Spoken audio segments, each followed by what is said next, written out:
पासवान से अगली मुलाकात मेरी या जम्मू के प्रेस वालों की मंत्री के साथ होगी? भाई मैं जमुई के लिए हमेशा बेटा था, हूँ, रहूंगा। इसके अलावा जमुई से मेरा और कोई परिचय नहीं। सेंट्रल मिनिस्टर केंद्र का एक्सपेंशन होने वाला है, बेटे के तौर पे हमेशा यहाँ पर आता रहा हूँ, आता रहूंगा। होगी क्या लगता है विपक्षियों की हवा नहीं? स्थगित होनी स्वाभाविक ही थी। देखिए, बार बार हम इस बात को कहते हैं, विपक्षी एकता का प्रयास आज से नहीं भाई, एक लंबे समय से किया जा रहा है।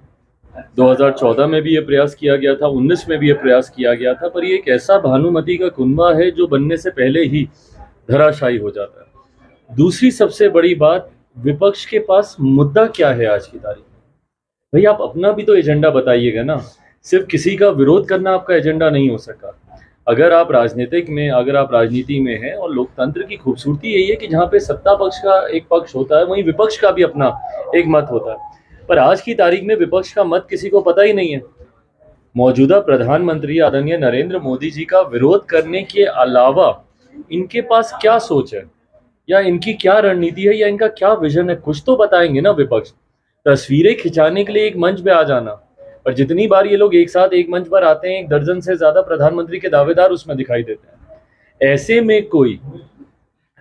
ऐसे में विपक्ष एकजुट हो, ऐसा लगता नहीं। और दूसरा, अगर ऐसा होना होगा भी तो भाई नीतीश जी के नेतृत्व में होंगे। क्यों होंगे?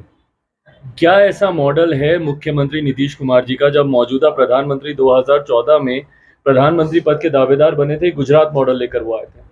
मेरे मुख्यमंत्री के पास बताइए भाई क्या मॉडल है आज की तारीख में? अगर ये विपक्षी दलों के नेता अगर बिहार आते हैं तो क्या दिखाएंगे कि हमारे यहाँ कैसे पुल गिरते हैं, या हमारे यहाँ कैसे भ्रष्टाचार की देन सारी योजनाएं चढ़ जाती हैं, या बिहार में कैसे खुलेआम हत्याएं हो रही हैं, या बलात्कार, घूसखोरी, ये तमाम तरीके की असामाजिक तत्व कितने खुलेआम संभवतः प्रशासन के संरक्षण में अपने असामाजिक कार्यों को ये अंजाम दे रहे हैं। क्या दिखाएंगे? कौन सा मॉडल है मुख्यमंत्री जी के पास? और जहां बड़े बड़े विपक्षी दल हैं, उसमें कोई 40 विधायक वाले को अपना नेता माने, ये होता नहीं है। तो ऐसे में 12 तारीख वाली बैठक तो खैर अब कैंसिल ही हो गई है कि पोस्टपोन हुई है। कारण क्या है ये यही लोग बताएंगे। पर अगर ये बैठक कभी होती भी है तो वो एक फोटो अपॉर्चुनिटी के अलावा और कुछ नहीं होना। सेंट्रल से में मोदी की सरकार नहीं बनने जा रही है, बिल्कुल सरकार की उल्टी गिनती शुरू हो गई है। ये बिल्कुल अच्छी बात है भैया, अपनी बातों को रखने का पूरा हक है उनको, सपने देखने का भी अधिकार है। 19 में भी यही बातें कही जा रही थी। 19 में भाई जब हम ही लोग चुनाव लड़ रहे थे तो सब लोग यही ना बोल रहा था कि अब कोई ऐसी लहर नहीं है, कुछ नहीं है। पर पिछली बार से ज्यादा बहुमत एनडीए और भारतीय जनता पार्टी को मिला। मैं ये कहता हूं कि मुझे दिक्कत इस बात से नहीं है कि भाई विपक्ष क्या कह रहा है, पर विपक्ष जब ये सारी बातें कर रहा है तो सिर्फ एक व्यक्ति का विरोध दिखता है, आपका एजेंडा नहीं दिखता, आपका विजन नहीं दिखता। और आप व्यक्ति का विरोध करते करते करते करते आप तमाम संस्थाओं का विरोध करने लगे। आप बताइए कैसे कल को ये तमाम विपक्षी दल के नेता भारत की उसी संसद में जाएंगे जिनका इन्होंने बहिष्कार किया? और कुछ तो ऐसे राजनीतिक दल हैं भैया कि ताबूत तक से उसकी आपने तुलना कर दी। तो जिसको आपने ताबूत बताया, क्या उसी ताबूत के अंदर ये विपक्षी दल के नेता जाएंगे क्या? तो जब इनके पास कोई विजन ही नहीं है और आप व्यक्ति का विरोध करते करते इन तमाम संस्थाओं का, कौन सी संस्था इन्होंने छोड़ी है? ये लोकतंत्र का ये लोग विरोध करने लग गए। बार बार ये लोग बोलते हैं भैया लोकतंत्र की हत्या हो रही है, लोकतंत्र की हत्या हो रही है। लोकतंत्र की हत्या बिहार में बताएं मुख्यमंत्री जी नहीं कर रहे क्या? 2 बार जनादेश का अपमान करना, क्या ये लोकतंत्र की हत्या नहीं है? 15 का जनादेश आपको महागठबंधन के लिए मिला, एनडीए के साथ आपने सरकार बनाई। उसके बाद अभी 20 का जनादेश आपको एनडीए के लिए मिला, महागठबंधन के साथ आप सरकार चला रहे हैं। तो ये लोकतंत्र की हत्या नहीं है क्या? तो जिस तरीके से विपक्ष आज की तारीख में एक नकारात्मक भूमिका निभा रहा है, ऐसे में लगता नहीं कि 24 में विपक्ष का कोई एक मजबूत दावेदारी सामने देखने को मिलेगी। बनने के पहले धराशायी हो जाता है। अब ये तो बताइए, तो बिहार का विकास का मॉडल है। 2 बार एक ही निर्माणाधीन पुल 2 बार धराशायी हो जाता है। और जिस तरीके से भरभरा के गिरता है, ये अपने में दर्शाता है कि किस मिट्टी का ये लोग पुल बना रहे हैं। ये है इनकी गुणवत्ता। और मुख्यमंत्री जब बोलते हैं भैया कि हमारा 0 टॉलरेंस है करप्शन को लेकर, ये भ्रष्टाचार का जीता जागता उदाहरण नहीं है तो और क्या है? बार बार हम जिस बात को कहते हैं, और तमाम मुख्यमंत्री जी के पार्टी के नेताओं को इस बात से एतराज होता है कि चिराग क्यों ये बात बोल रहा है, पर ये तमाम उदाहरण है भैया भ्रष्टाचार के। 7 निश्चय भी उसी में से एक। 2020 में भी हमने हर मन से इस बात को कहा था और एक बड़ी जनसंख्या ने बिहार में हम लोग का समर्थन किया था। 6% का मत उस वक्त हम लोग को मिला था, मात्र 137 सीटों पर चुनाव लड़कर। उस वक्त भी बिहार की जनता ने इस बात को माना था कि बिहार की जड़ों में आज की तारीख में भ्रष्टाचार समाहित हो गया। शासन तंत्र हो, प्रशासन तंत्र हो, बिहार का कोई एक गांव बता दीजिए या कोई एक बिहारी हमको दिखा दीजिए जो ये बोले कि भैया बिना घूस दिए हमारा कोई काम होता हो आज की तारीख में। तो ये तो इनका सुशासन का मॉडल है मुख्यमंत्री जी का। भाई जिस वक्त पहली बार ये पुल धराशायी हुआ था, क्यों नहीं उस वक्त कंपनी को ब्लैकलिस्ट किया गया? क्यों नहीं उस वक्त जांच रिपोर्ट पे, उस वक्त पता नहीं IIT रुड़की और कहां से ये लोग जांच टीम ये लोग बैठा रहे थे कि उसकी रिपोर्ट आएगी। क्या हुआ उस रिपोर्ट का? 2022 का ना मामला है। तो आज 1 साल बीत जाने के बाद क्यों नहीं उसकी रिपोर्ट मंगवाई गई? क्यों नहीं उस रिपोर्ट के आधार पर कार्रवाई की गई? अगर कार्रवाई की गई होती तो संभवतः इतना बड़ा हादसा नहीं होता। और यह हादसा तो हुआ, पर इसमें जो टैक्स पेयर्स का पैसा बर्बाद हो रहा है, बार बार भैया एक ही चीज के निर्माण में कितना पैसा बर्बाद कीजिएगा?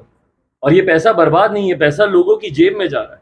अगर उसका सदुपयोग किया जाता, और जो कि किसी भी योजना में उसका सदुपयोग नहीं किया जा रहा है। मैं कोई भविष्य वक्ता नहीं हूं, पर आज मैं बता रहा हूं, अभी अगले 1.5 महीने से 2 महीने के भीतर फिर बरसात का मौसम आएगा। बिहार में पानी जैसे ही बरसने लगेगा, सीधा बाढ़ के हालात बनने लग जाएंगे। आधा बिहार बाढ़ की चपेट में आएगा। और जितने तटबंधों पर इन्होंने पैसा, हजारों करोड़ रुपए की राशि जो ये लोग हर साल बर्बाद करते हैं, वो तटबंध टूटेंगे, सीधा पानी कटाव के रास्ते से गांव में घुसेगा, घर में घुसेगा। तो क्यों नहीं इन चीजों के ऊपर एक स्थायी समाधान निकाला जाता है? वो इसलिए नहीं निकलता क्योंकि भ्रष्टाचार है हर जगह। भाई जिम्मेदारी तय होनी चाहिए, जवाबदेही तय होनी चाहिए और कड़ी से कड़ी कार्रवाई। आज आप ब्लैकलिस्ट करने की कंपनी को बात कर रहे हैं, क्यों नहीं इस कंपनी को 1 साल पहले ब्लैकलिस्ट कर दिया गया? और क्यों नहीं प्रेसिडेंट सेट होते हैं, कार्रवाई होती है? भाई एक उड़ीसा में रेल हादसा हुआ, प्रधानमंत्री खुद वहां पर पहुंचे। भाई ये चीजें कम से कम विश्वास तो दिलाती हैं लोगों को, जहां पे प्रधानमंत्री पहुंच रहे हैं। आखिरी मुझे कोई एक घटना बता दीजिए जहां पे मुख्यमंत्री स्वयं पहुंचे हो, भले वो जहरीली शराब से हो रही मौतें हो या बिहार में हो रही हत्याएं हो।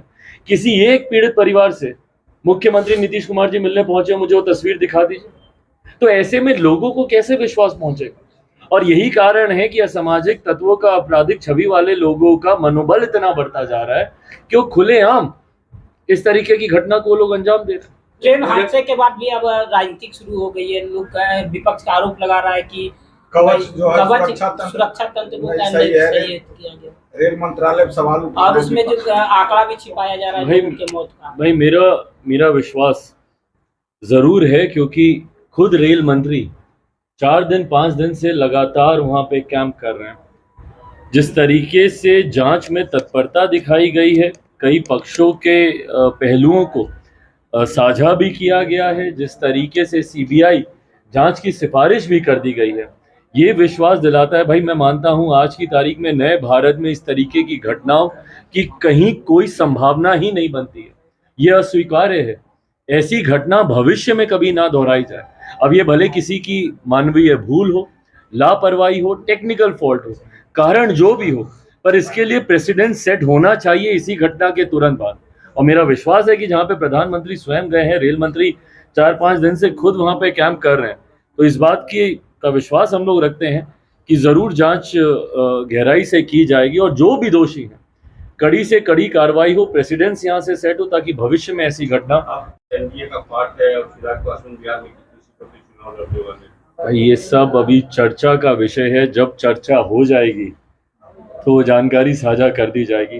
मैं बार बार दोहराता हूँ, मेरी प्राथमिकताओं में अभी नहीं है भाई। और गठबंधन राजनीति की परंपरा रही है कि हमेशा गठबंधन को लेकर चर्चा चुनाव के आसपास ही होती है। उसी वक्त सीटों का तालमेल होता है, सीटों का चयन होता है। जिस दिन ये चर्चा हो जाएगी, मैं जरूर आप सबसे